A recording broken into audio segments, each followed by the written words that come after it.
샬롬, 주님의 평강이 여러분과 함께하기를 기원합니다. 오늘 성경 읽기와 말씀 묵상을 통해 하나님의 말씀을 깨닫는 지혜와 기도하고 간구하는 모든 것들 위해 응답의 열매가 충만하기를 소망합니다. 오늘 성경 읽기 내비게이션은 출애굽기 40장입니다. 여호와께서 모세에게 말씀하여 이르시되 너는 첫째 달 초하루에 성막 곧 회막을 세우고 또 증거궤를 들여놓고 또 휘장으로 그 궤를 가리고 또 상을 들여놓고 그 위에 물품을 진설하고 등잔대를 들여놓아 불을 켜고 또 금향단을 증거궤 앞에 두고 성막문에 휘장을 달고 또 번제단을 회막의 성막문 앞에 놓고 또 물두멍을 회막과 제단 사이에 놓고 그 속에 물을 담고 또 뜰 주위에 포장을 치고 뜰문에 휘장을 달고 또 관유를 가져다가 성막과 그 안에 있는 모든 것에 발라 그것과 그 모든 기구를 거룩하게 하라. 그것이 거룩하니라. 너는 또 번제단과 그 모든 기구에 발라 그 안을 거룩하게 하라. 그 제단이 지극히 거룩하니라. 너는 또 물두멍과 그 받침에 발라 거룩하게 하고 너는 또 아론과 그 아들들을 회막문으로 데려다가 물로 씻기고 아론에게 거룩한 옷을 입히고 그에게 기름을 부어 거룩하게 하여 그가 내게 제사장의 직분을 행하게 하라. 너는 또 그 아들들을 데려다가 그들에게 겉옷을 입히고 그 아버지에게 기름을 부음같이 그들에게도 부어서 그들이 내게 제사장의 직분을 행하게 하라. 그들이 기름 부음을 받았은즉 대대로 영영이 제사장이 되리라. 모세가 그같이 행하되 곧 여호와께서 자기에게 명령하신 대로 다 행하였더라. 둘째 해 첫째 달 곧 그 달 초하루에 성막을 세우니라. 모세가 성막을 세우되 그 받침들을 놓고 그 널판들을 세우고 그 띠를 띄우고 그 기둥들을 세우고 또 성막 위에 막을 펴고 그 위에 덮개를 덮으니 여호와께서 모세에게 명령하신 대로 되니라. 그는 또 증거판을 궤 속에 넣고 채를 궤에 꿰고 속죄소를 궤 위에 두고 또 그 궤를 성막에 들여놓고 가리개 휘장을 늘어뜨려 그 증거궤를 가리니 여호와께서 모세에게 명령하신 대로 되니라. 그는 또 회막 안 곧 성막 북쪽으로 휘장 밖에 상을 놓고 또 여호와 앞 그 상 위에 떡을 진설하니 여호와께서 모세에게 명령하신 대로 되니라. 그는 또 회막 안 곧 성막 남쪽에 등잔대를 놓아 상과 마주하게 하고 또 여호와 앞에 등잔대에 불을 켜니 여호와께서 모세에게 명령하신 대로 되니라. 그가 또 금향단을 회막 안 휘장 앞에 두고 그 위에 향기로운 향을 사르니 여호와께서 모세에게 명령하신 대로 되니라. 그는 또 성막문에 휘장을 달고 또 회막의 성막문 앞에 번제단을 두고 번제와 소제를 그 위에 드리니 여호와께서 모세에게 명령하신 대로 되니라. 그는 또 물두멍을 회막과 제단 사이에 두고 거기 씻을 물을 담으니라. 모세와 아론과 그 아들들이 거기서 수족을 씻되 그들이 회막에 들어갈 때와 제단에 가까이 갈 때에 씻었으니 여호와께서 모세에게 명령하신 대로 되니라. 그는 또 성막과 제단 주위 뜰에 포장을 치고 뜰문에 휘장을 다니라. 모세가 이같이 역사를 마치니 구름이 회막에 덮이고 여호와의 영광이 성막에 충만하매 모세가 회막에 들어갈 수 없었으니 이는 구름이 회막 위에 덮이고 여호와의 영광이 성막에 충만함이었으며 구름이 성막 위에서 떠오를 때에는 이스라엘 자손이 그 모든 행진하는 길에 앞으로 나아갔고 구름이 떠오르지 않을 때에는 떠오르는 날까지 나아가지 아니하였으며 낮에는 여호와의 구름이 성막 위에 있고 밤에는 불이 그 구름 가운데에 있음을 이스라엘의 온 족속이 그 모든 행진하는 길에서 그들의 눈으로 보았더라.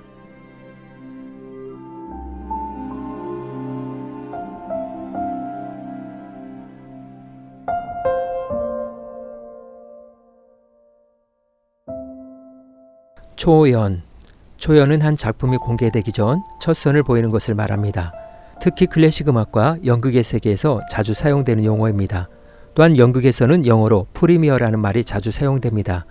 초연은 작품의 평가 및 수요의 출발점이 됩니다. 초연의 평가에 따라 작품, 작곡가, 극작가, 연출가 등의 평가가 정해지기 때문입니다. 초연이 실패하고 실제 작품이 흥행하지 않는다면 그 작품은 실패작이라고 간주될 가능성이 높습니다. 그러나 초연이 실패로 끝났음에도 불구하고 인기가 높아진 사례도 많이 있습니다. 대표적으로 오페라 카르멘은 비제 최고의 걸작으로 꼽히는 작품입니다. 1875년 3월 파리 오페라 코미크 극장에서 초연에 올렸는데 관객들이 화를 내며 극장 문을 박차고 나갈 정도로 혹평이었습니다. 악평에 시달린 비제는 결국 초연 석 달 만에 향년 36세로 심장질환으로 세상을 떠났습니다. 그러나 오페라 카르멘은 1876년 2월 벨기에의 브뤼셀에서 1878년 6월 런던에서 무대에 올라 크게 호평을 받았으며 1904년 파리에서만 1000회 이상의 상연 기록을 남기는 등 전 세계적인 사랑을 받은 작품으로 거듭나게 되었습니다. 세계 음악의 성인으로 불리는 베토벤의 교향곡 9번은 그가 청력을 완전히 상실한 상태에서 쓴 마지막 교향곡입니다. 초연은 1824년 5월 케른튼 오토어 극장에서 올렸으며 공연은 굉장한 반향을 일으킬 만큼 엄청난 찬사를 받았습니다.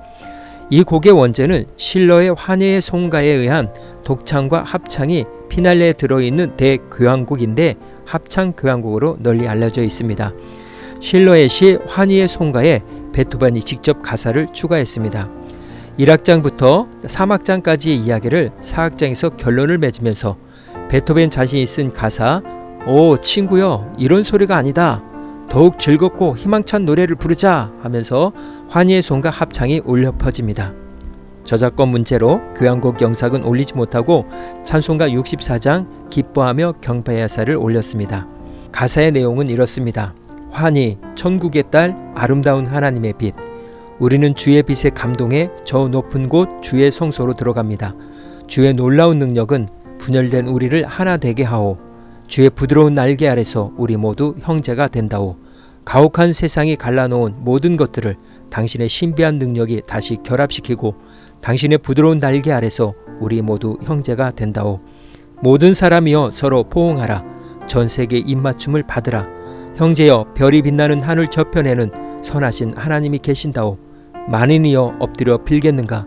세계여, 창조주가 느껴지는가? 별이 빛나는 하늘 저편에서 주를 찾으라. 별 저편에 주님이 반드시 계신다오. 우리는 주의 빛에 감동해 저 노은 곳에 있는 주의 성소로 들어갑니다. 모든 사람이여 서로 포옹하라. 전 세계 입맞춤을 받으라. 환희, 아름다운 하나님의 빛.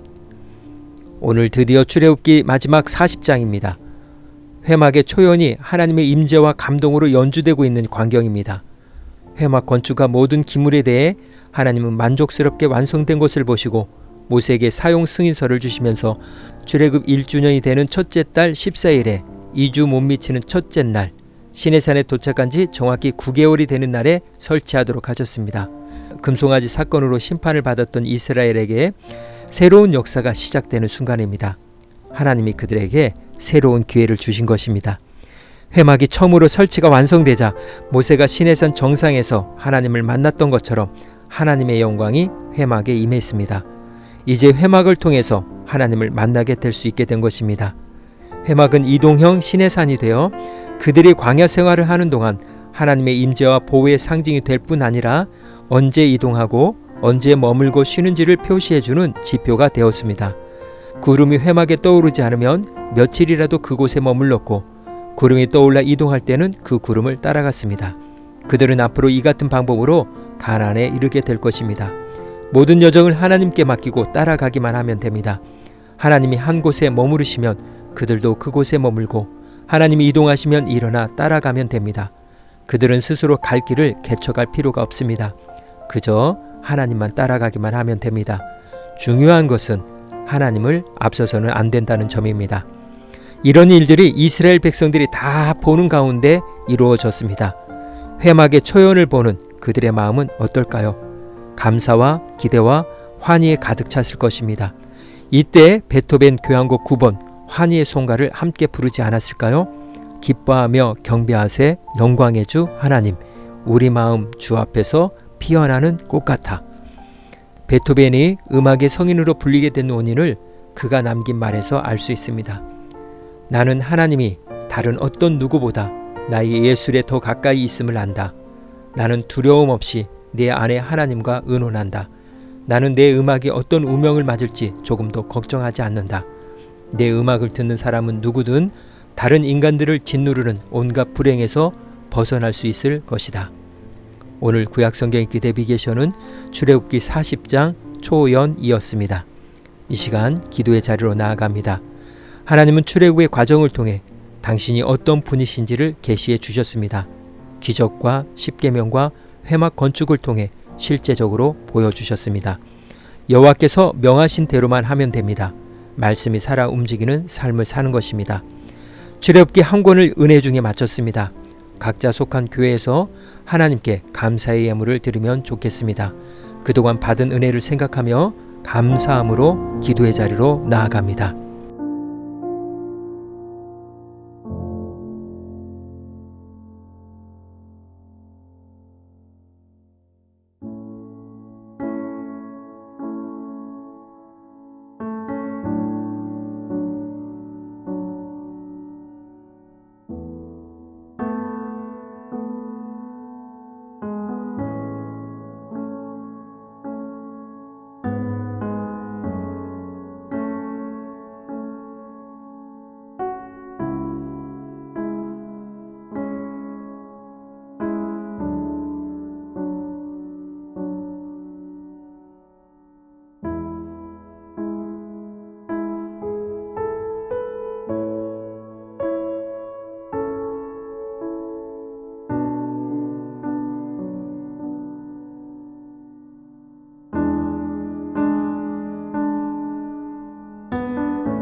사랑의 하나님, 그동안 출애굽기를 읽으면서 왜? 라는 의문에 하나님은 언제나 구체적으로 안내해 주셨습니다.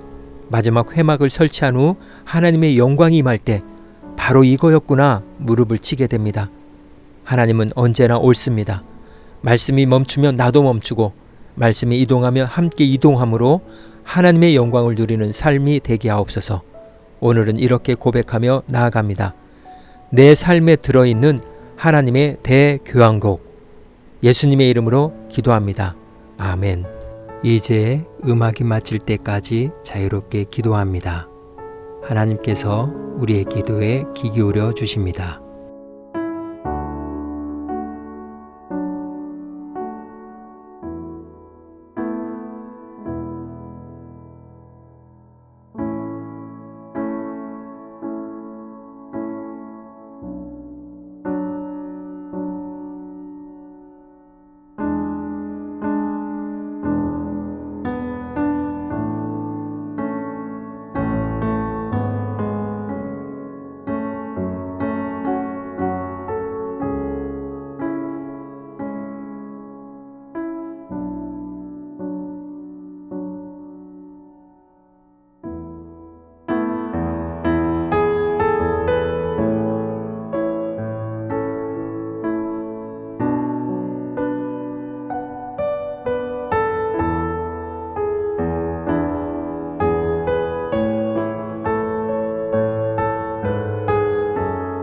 우리의 기도를 들으신 하나님께서 오늘도 동행하십니다. 주 안에서 승리하십시오.